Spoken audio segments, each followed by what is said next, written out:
So Aaron Rodgers might screw the Steelers all the way over, but honestly, it's Pittsburgh's own fault at this point because they knew. This entire time, I haven't felt like I owed anybody some sort of decision at any point. Things are different now. My life is different. My personal life is different. I don't think it was fair to the Steelers or anyone to make a decision while I'm dealing with a lot off the field. Well, in today's video, I got to dive into the Aaron Rodgers interview on the Pat McAfee show, including the wild story about him being let go from the Jets, talk about some draft rumors, even featuring a potential quarterback trade by the Raiders, and much more right after.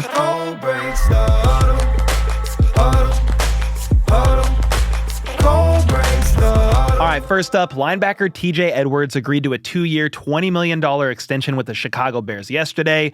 Well-deserved, and that deal comes with a very nice $16.6 million guaranteed. He signed with Chicago in 2023 after spending his first 4 seasons in Philly, and he's been an absolute machine the last 2 years, finishing with 155 tackles in 2023 and 129 last season, combining for the most on the team since he arrived there. On top of that, in the last 2 seasons, he's racked up 6.5 sacks, 2 forced fumbles, 4 fumble recoveries, 4 interceptions, 10 passes defensed, and the list goes on. It's definitely a win-win for both sides here, as Edwards is now tied to Chicago through the 2027 season, and they are doing their best to build a pretty good roster around Caleb Williams. Next up, we've got to talk about the situation involving former Texas wide receiver Isaiah Bond, because he's facing some pretty serious allegations that could have already plummeted his draft stock, if I'm going to be honest here. If you're unaware, Bond turned himself in on April 10th due to an outstanding warrant for sexual assault. Basically,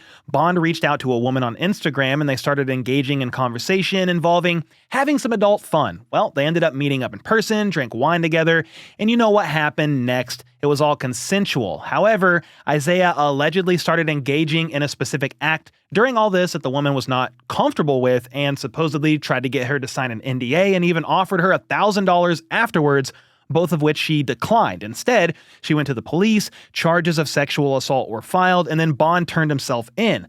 Well, after he got released from jail on bond, he took to social media and called the accusations patently false, saying, quote, "I kindly request that all reserve judgment until the authorities provide a complete report based on truth and evidence." From there, he filed a lawsuit against the woman and accused her of coercion and making false allegations against him. After that, his agent sent out a letter to all 32 teams maintaining Isaiah's innocence and saying, quote, "For clubs that still feel his elite talent can help them win games for the next decade, he is eager to get back on the gridiron where he feels most at home." Honestly, it is a little bit of a he said, she said situation. Innocent until proven guilty. These are allegations, and we need to let the investigation reach its conclusion before jumping to conclusions of our own. Regardless of that, we will see here in a week what kind of impact this does have on Bond's draft stock. He has a 3rd-round grade on him by Dane Brugler. So does he go in the 3rd, or how far does he end up actually falling? He'd be a productive receiver in the right system, albeit he is a smaller-bodied guy, just under 6 foot and around 180 pounds, but he did run a sub-4 440, finishing his 3-year college career with 99 catches for over 1,400 yards and 10 touchdowns. Next up, there's been quite a few draft rumors and tidbits being floated out there in recent days as we get closer and closer to night 1, which is going to be next week, April 24th. I found this one pretty interesting here. Vic Topher of The Athletic said that the Raiders' new regime doesn't seem that high on Aidan O'Connell, and many expect them to try and trade him for maybe a day 3 pick. So that would be anywhere from a 4th to a 7th rounder. It makes sense. The Raiders just traded for Geno Smith and gave him an extension, so they're obviously committed to him as the starter. And while they still do need a backup with Gardner Minshew now with the Kansas City Chiefs, several executives and agents around the NFL believe that they're targeting a quarterback as early as round 2, and that's a high round 2 pick, 37th overall. The question is, will that be good enough to secure their guy? Aside from Cam Ward, Shedeur Sanders, Jaxson Dart, and Jalen Milroe are seen as the only guys who could realistically all go in the 1st round, with another surprise name that's been rising lately, that I'll get to here in a second. But you've got the Browns, Giants, Saints, and Steelers as obvious QB-needy teams that you'll likely be competing with as you try to draft one of these guys. That's why I wouldn't be shocked one bit if we see at least one or two teams try and leapfrog up the board to get the guy that they want. Mary Kay Abbott reported that the signing of Joe Flacco won't impact the Browns' strategy in drafting a quarterback, so they're obviously a team to watch out for. Then Jordan Schultz stated that if the Giants don't go QB at 3, a name to watch out for will be Jaxson Dart. Brian Daboll reportedly really likes him, and he could be someone they target in a trade up back into round 1. He even said that several sources have indicated Dart won't fall out of round 1 at all, regardless of who drafts him. Then there's Shedeur Sanders, who is the betting favorite to land with New Orleans at pick 9 right now because of Derek Carr's shoulder injury situation and all that. Jalen Milroe has been linked to the Steelers at pick 21, and with him being just one of 17 players attending night 1 of the draft, people think he's probably gonna end up being a first-round pick. And get this, former Louisville quarterback Tyler Shough has been skyrocketing up draft boards and mock drafts recently. An NFL GM told Peter Schrager that he's the best pure thrower in this draft. Diana Russini of The Athletic said she even spoke to a current NFL head coach who said he's the best quarterback in this class. Yes, even better than Cam Ward, which is kind of a hot take. So, as you can see, it should be a pretty wild round 1 and 2 of the draft because we've got a handful of teams who need quarterbacks, and outside of Cam Ward, the opinions are pretty split on who could go where and when. Speaking of mysteries and quarterbacks, here's a mystery for you. Where's Aaron Rodgers going to play, if at all? He appeared on the Pat McAfee show today in an attempt to clarify some of the things that have been said about him in recent months. He touched on his departure from the Jets and what was actually a pretty wild story. He said he flew across the country on his own dime to meet with the new coach and GM, Aaron Glenn and Darren Muji. He said he was expecting it to be a convo that could last quite some time because he's been around for the last couple of years. Maybe they'd pick his brain on, hey, who could be a leader? Where do you see the dynamic of the team? Considering Aaron Rodgers is a 20-year veteran, and he didn't say this, but he is one of the best quarterbacks to play the game. Well, instead, things went very different. Almost immediately when he sat down, Aaron Glenn got up and went and got the GM. From there, Aaron Glenn asked Aaron Rodgers as he was talking to the GM, Muji, he leaned in and said, "You sure you want to play football?" Aaron Rodgers said, "I'm interested." He then said, talking about Aaron Glenn, "We're going in a different direction at quarterback." Now, to be clear, this is Aaron Rodgers' side of the story, okay?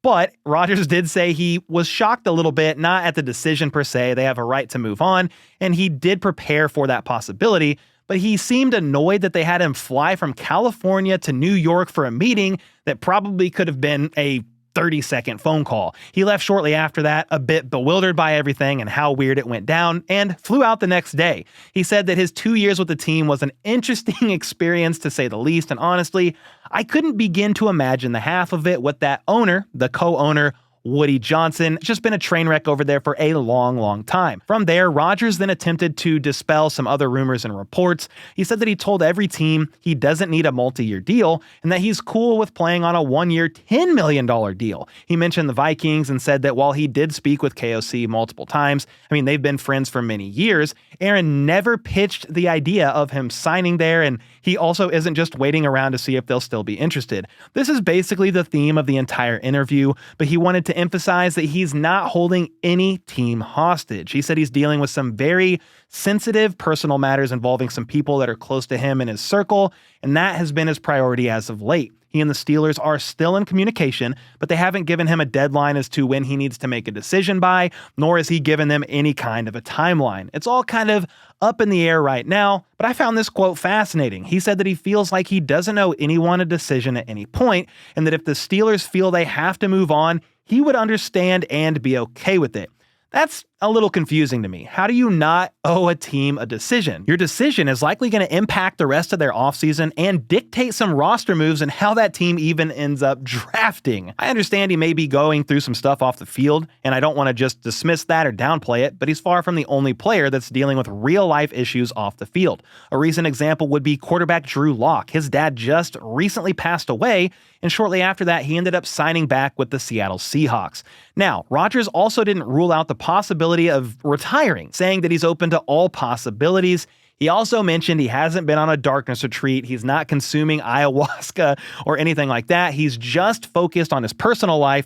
He's 41 years old after all, and it's going to take his time. Well, I mean, you either want to play football in 2025 or you don't. You can absolutely tell a team, hey, I'm interested. Let's sign this deal, but I won't be around for a couple of months this offseason as I deal with some pretty important personal life matters. Is that okay? The worst thing they respond with is no, and they move on. So unfortunately, I think we might be far from a resolution here because the interview ended without any indication of what Rodgers is thinking moving forward. And I guess that's where I'll get your guys' thoughts on this. Am I unreasonable in my thoughts here? Do you think Rodgers should make a decision given the draft is a week away, or nah? I mean, maybe he is kind of waiting to see how things play out after the draft, where a sleeper team can insert themselves more firmly into the conversation.